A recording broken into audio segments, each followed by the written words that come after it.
Joint Hindu family business. What is joint Hindu family business? See, whenever there is an undivided joint Hindu family, it comes as a joint Hindu family business. Clear? And who manages the activity? The eldest male member of the family manages the activity of joint Hindu family business. He has a specific name. He is called as the Karta. So Karta is the one who manages the activity of the joint Hindu family business. And what is joint Hindu family business? Suppose there is a Hindu family which is undivided, means uncle, auntie, grandfathers, everyone, they all stay together, undivided.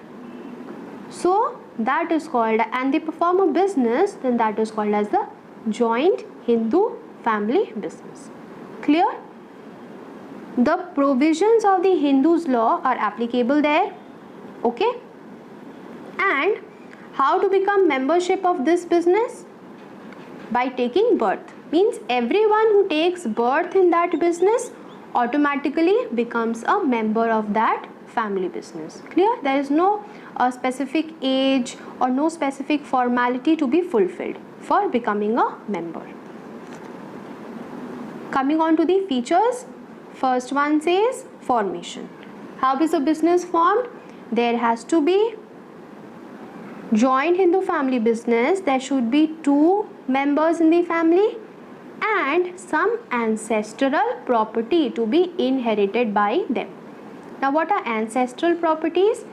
The properties left by our forefathers, our grandfathers, great grandfathers. Okay, if they have left some property, that is called as ancestral property.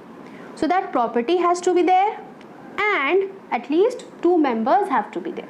Then only this business can be formed. Clear? Next one, membership.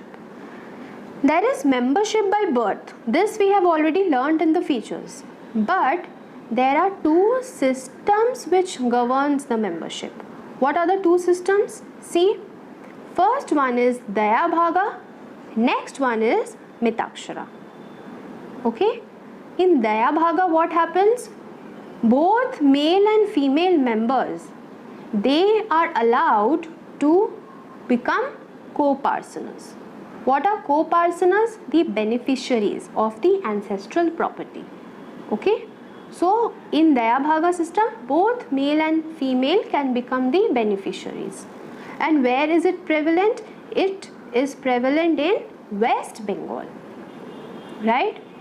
And in Mitakshara, it prevails all over India except West Bengal.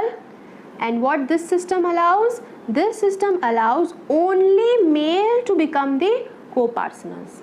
Means only males can become the beneficiaries of the ancestral property. Okay? Next, liability. So liability of Karta is unlimited and other members is limited. Now here's a catch. Limited to how much? Limited to the extent of their share in the property. Suppose there are 5 members and they all have suppose 50,000 share in the property. Okay, so let's explain this. 5 members, each having share of rupees 50,000. Okay, suppose they have a liability of say 70,000 and these members are not the Karta. So how much will they have to pay? They will have to pay only 50,000 because this is how much they actually hold in the property. This is their share in the property. So they will be liable to the amount of share in their property. They will not pay full 70,000. They will pay only 50,000. But in case there is the Karta. Karta also has share of 50,000 and he gets a liability of 70,000.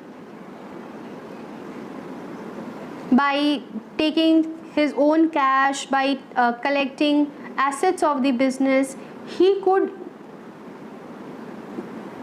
pay only 10,000.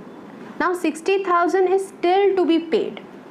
So will he pay full 60,000? Yes, he will pay full 60,000. If he is not having money, he will attach his personal property, but he has to pay full 60,000. Why? Because his liability is unlimited. Clear? So that was the meaning of unlimited liability of the karta, limited liability of the members to the extent of share in the property. Clear? Other members, whatever be their limit of the share in the property, till that limit only they will have to bear the liability. Any amount exceeding their share will be unpayable. They are not responsible for that. They will not pay that. Clear? Okay. Next one, continuity. Continuity will not be affected. Why? If one karta is dead, the next male member will become the karta, just like the kings. If the king would fall ill or he would die, then his son would take up the throne. Yes or no? Similarly, in case of HUF also we follow the same logic. Clear? And what about the minor members? The minor members become full-fledged members. It's not that they are below the age of 18, so they will be deprived of some rights or deprived of some benefits. No. Even if they are minor, they are just like the other members. They are a full-fledged member of the family. Now coming to the merits. What are the merits? Point number 1. Effective control. Power in whose hands? Power is in the hands of the karta. So when one person has all the power, there is no one to influence him, there is no one to disturb him. He can take proper decisions, he can have a proper control over the business. Okay? Continued business existence. Just now we have learned that if the karta is dead, the next senior most male member can become the karta. So the family business continues on and on. Right? Limited liability of whom? Of the members. So that's a good sign for them that they have limited liability. They do not have to attach their personal property. Next one, secrecy. Secrecy, why? Because karta manages everything. He is the one into the business deals. He is the one knowing about the profits. So there is no one interfering in the secrecy of the business decisions. Whatever are the business secrets, that is known or that is with the karta only. Right? And the last one, loyalty and cooperation. See, the members of this family business are who? They are the family members itself, isn't it? So there is a feeling of loyalty among them. There is a feeling of cooperation among them. Why? Because at the end of the day, they are the family members only. So they are loyal, they are cooperative. Clear? So this was about the merits. Again, the merits were very simple. Coming on to the last topic, that is the limitation. Why or what are the disadvantages of HUF? First one, limited capital. Whatever is the ancestral property, that is only the capital.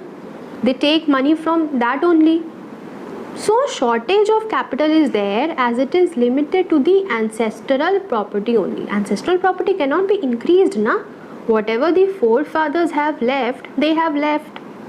Now that cannot be increased. They have to make money out of that. So their source of finance, their capital is limited. Next one, unlimited liability of karta. The liability of karta is unlimited. Why? Because we have already learned up in the features.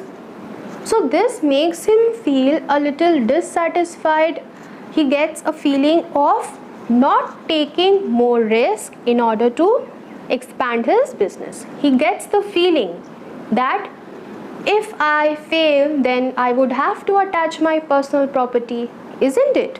And no one is in a position, or no one actually likes to use their personal property for the sake of business. Okay? So this demotivates the karta and makes him less enterprising.